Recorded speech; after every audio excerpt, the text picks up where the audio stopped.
Yeah, I'm so proud of how I've done this Olympics. I joke, I'm not a betting woman, but if I were, I took a big gamble this time because I chose to do 3 events knowing that I hadn't trained half pipe in 2 months, knowing that I would miss the half pipe training because in case I made big air finals, which I also hadn't competed in 4 years, mind you. And so being able to really trust myself that when it came down to the moment, I would be able to perform to the best of my ability, regardless of medal color or medal in general. But that's a big bet. And also just the difficulty of competing in 3 events, making finals in 3 events. I had to compete 6 times.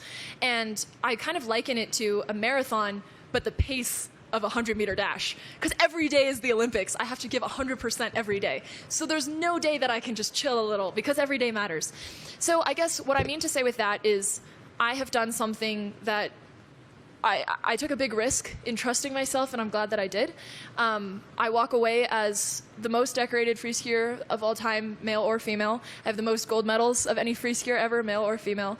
And that is something that I'm so, so proud of. It's unbelievable to me. It's still surreal. And so I appreciate all the people who support me and who hopefully take up free skiing maybe because of me, or at least maybe heard about free skiing for the first time. Those are the people who I do it for. Otherwise, I just encourage people to use that energy and direct it to something that makes the world better in their own way. I think I'm making the most amount of good with the powers that I have as a 22-year-old athlete, and I think in this way I'm benefiting the most people.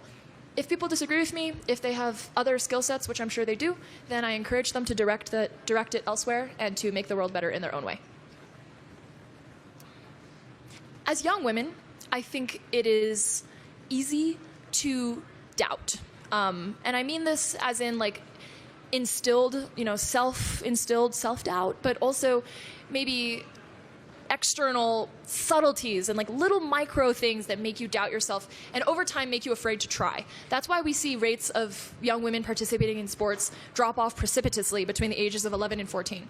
And so as far as trusting yourself, the power of sport is unparalleled because it is evidence over affirmation. You don't tell yourself, oh, I can handle the pressure. Oh, I'm so great.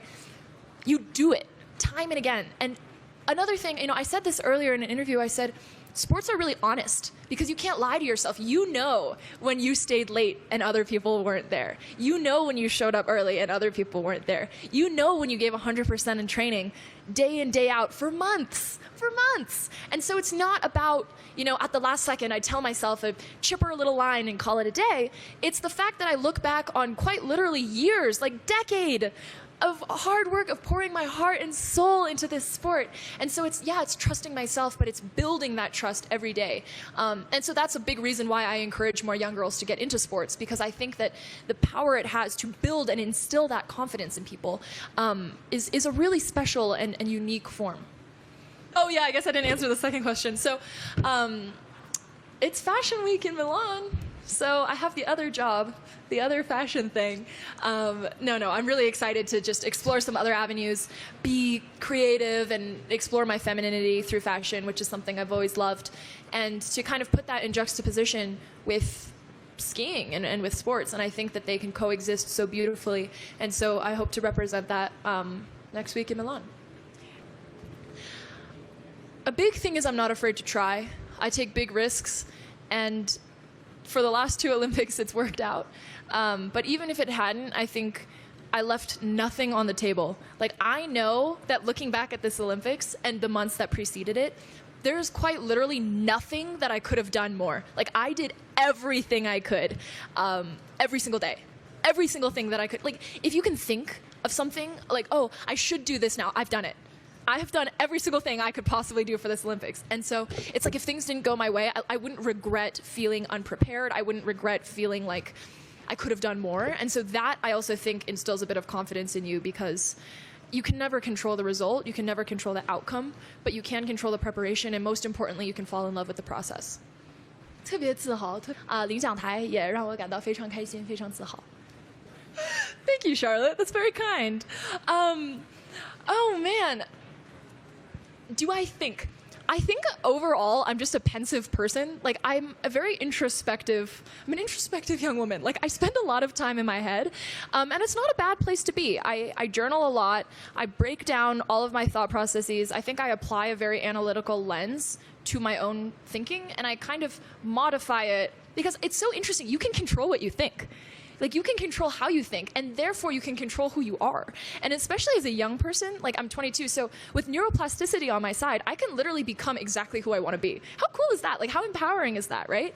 And so the fact is, I get to become every day the kind of person that me at age 8 would revere. Like, I would be obsessed with me today. Are you kidding? I would love me. And I think that's the biggest flex of all time, that you can have like little younger you be proud of you today. And so I guess for me, it's like, yes, I spend a lot of time in my own head. Yes, I think a lot, but it's not really like in an egotistical kind of way. It's in like a tinkering, like a scientist kind of way. I'm always like trying to modify. I'm trying to think, how can I be better?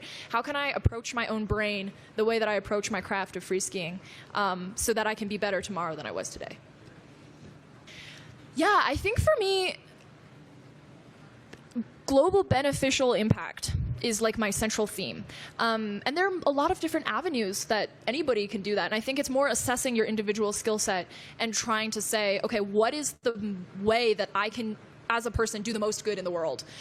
So right now, I'm young, I'm energetic, my body is like physically as capable as it can be compared to 30 years down the line. So it makes the most sense for me to do that through the avenues that I'm exploring now: fashion, sport, and skiing. Down the line, I think it will absolutely take a different form. Yeah, I think as I age and as I grow, and the, like, I guess, avenue of like highest optimization will change. I'm not going to be too specific in answering that because I don't want to commit myself to something, but do I have ideas? Yes, absolutely. So when I had this press conference 4 years ago, a lot of it was theoretical. I say, I want to inspire more girls to try skiing. I don't even need to do that anymore because now we can just look at the numbers. 350 million people tried snow sports for the first time. There's double-digit growth in the industry, both in terms of snow sport impressions, in terms of sponsorships, money in the sport. This is huge because it's not just about, okay, it is about, there's people in China, there are kids in China, there are girls in China whose lives are going to be touched by the beautiful and wonderful power of sport. So that in and of itself is absolutely measured impact that I think I had always wanted. I reached that goal and I exceeded it. The second thing is within the industry itself, the ski industry. There are more eyes on this sport than there were 4 years ago. There are more people paying attention to it now. The fact is, a rising tide raises all boats, and so this is also good for every other athlete competing, regardless of what country you compete for. And so that kind of mentality of, I want to bring the sport to more people to hopefully benefit people outside the sport, and also be able to give back to my own community, free skiing, and everybody who partakes in it now. As a competitor, I don't want to generalize, but as a competitor myself, I think the thing we yearn for most is a worthy opponent. I think there's something so beautiful in that. It's not about beating other people, but it's about this sense of healthy competition. That's what sportsmanship is. That's what the Olympics are about. If I went to a middle school and like beat everybody at free skiing there, it's like not exciting for anybody, right? What's exciting is that year after year, we get to see the progression of a sport as the average of everybody, and everybody's average rises and we all get better. And maybe the people at the top are contributing a little bit more, but everybody is contributing to that growth. And that's something that's really special to me. So do I welcome that? Yeah, absolutely. I mean, I love to compete. I love to compete. I love to win, but I love to compete and I love to ski. And so if I were to put that in order, I would say I love to ski first, and then I love to compete, and then I love to win. But at my heart and soul, I like to ski.